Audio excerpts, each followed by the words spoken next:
ప్రభుత్వ అధికారుల చొప్పున వారి పక్షాన కూడా ఆ రోజు మాట్లాడడం జరిగింది.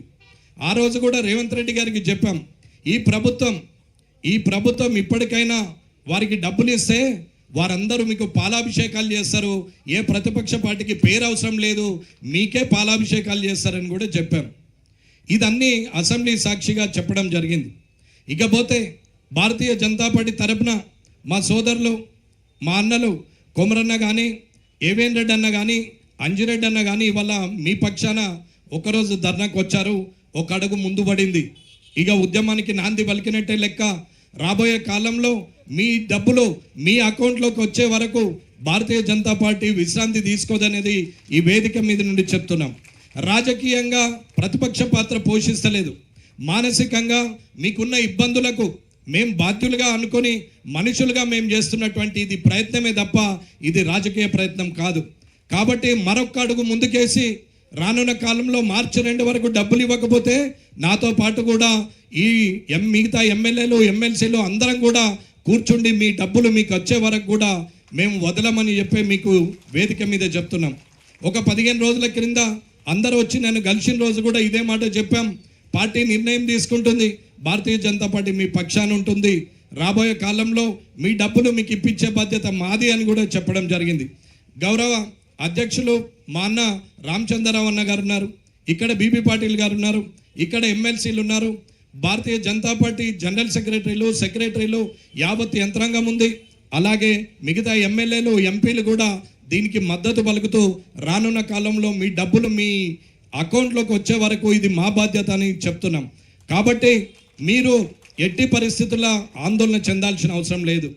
అసెంబ్లీలో మాట్లాడినాం, మీడియా పాయింట్ మీద మాట్లాడినాం, మరి ఇక్కడ ధర్నాకు మా సోదరులు కూర్చున్నారు.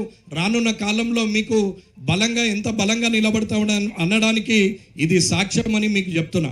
ఎట్టి పరిస్థితుల్లో మేమెంత పరిగెత్తినా గ్రౌండ్ స్థాయిలో అంటే నిజంగా మీరు కింది స్థాయిలో మీరు ముందుకొచ్చి రానున్న కాలంలో మీరందరూ కూడా సుమారు 21,000 మంది రిటైర్ అయిన వాళ్ళు ఉన్నారు. ఇప్పుడున్నటువంటి అధికారులు లక్షల్లో ఉన్నారు.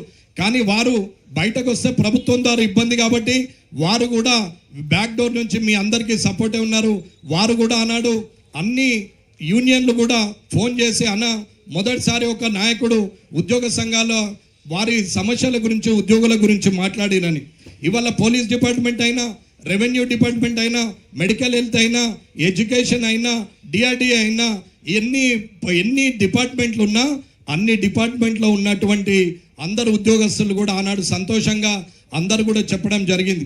కాబట్టి ఇవాళ మనం అనుకుంటే ఉద్యమము ఉప్పెనలాగా ఉంటుంది. కాబట్టి మార్చి 2వ తారీఖు లోపలనే ప్రభుత్వము తిరిగి మరొకసారి ఈ వేదికగా నేను చెప్తున్నాను, దయచేసి ఉద్యోగస్తులందరికీ కూడా వారికి రావాల్సినటువంటి డబ్బులు వారికి ఇస్తూ, అలాగే పదవి విరమణ పొందిన వారి డబ్బులు వారి అకౌంట్లలో ట్రాన్స్ఫర్ చేయాలని గౌరవ ముఖ్యమంత్రి రేవంత్ రెడ్డి గారికి ఈ వేదిక నుంచి చెప్పడం జరిగింది. ఇది రాజకీయ ఆలోచనతో చేసింది కాదు ముఖ్యమంత్రి గారు. ఇది ఏ ప్రభుత్వం ఉన్నా, రేపు మేమున్నా మొట్టమొదటి చేయాల్సింది ప్రభుత్వ ఉద్యోగులకు డబ్బులు ఇచ్చి, జీతాలు ఇచ్చి, వారికి రావాల్సింది వాళ్ళకి ఇచ్చినాకనే మీరు ఇచ్చిన ఉచిత హామీలు కానీ, ఉచిత సంక్షేమాలు కానీ, ప్రభుత్వ అభివృద్ధి పథకాలు కానీ, ఇంకేదన్నా కానీ అన్నిటిని కూడా ఇవ్వచ్చు. బడ్జెట్లో కూడా మీకు నికరంగా రాసింది ఉంది. రాజ్యాంగంలో బడ్జెట్ ప్రవేశపెట్టేటప్పుడు మెయింటెనెన్స్ది పక్కన పెట్టి మిగులు బడ్జెట్తోనే అభివృద్ధి పథకాలు చేయాలి. కానీ మెయింటెనెన్స్ డబ్బును అభివృద్ధి పథకాలకు మలుస్తూ అడిగేవాడు ఎవడున్నాడు, ఎవరు అడగరు అని అనుకుంటుండొచ్చు. ఇప్పటి వరకు ఉద్యోగస్తులు అలాగే పదవి విరమణ పొందిన వారే ధర్నాజయంగా చూసుంటారు. గత అంజయ్య గారి నుంచి మొదలు పెడితే ఇప్పుడున్నటువంటి రేవంత్ రెడ్డి గారి వరకు. కానీ ఇవాళ కొత్తగా ఇవాళ ప్రజల పక్షాన నిలబడడానికి ఇక్కడ శాసన మండలి సభ్యులు, శాసనసభ్యులు, పార్లమెంట్ సభ్యులు, భారతీయ జనతా పార్టీ యంత్రాంగం మొత్తం కూడా ముందుకొచ్చి నిలబడి మీ పక్షాన కొట్లాడడానికి సిద్ధంగా ఉన్నదనేది రేవంత్ రెడ్డి గారు గ్రహించి ఇది ఆషామాషిగా తీసుకోకుండా దయచేసి వారందరికీ డబ్బులు ఇప్పియాలని చెప్పి కోరుతూ ఈ అవకాశం ఇచ్చినటువంటి అందరికి కూడా హృదయపూర్వక ధన్యవాదాలు తెలియజేస్తూ ముగిస్తున్నాను. జై హింద్, జై భారత్.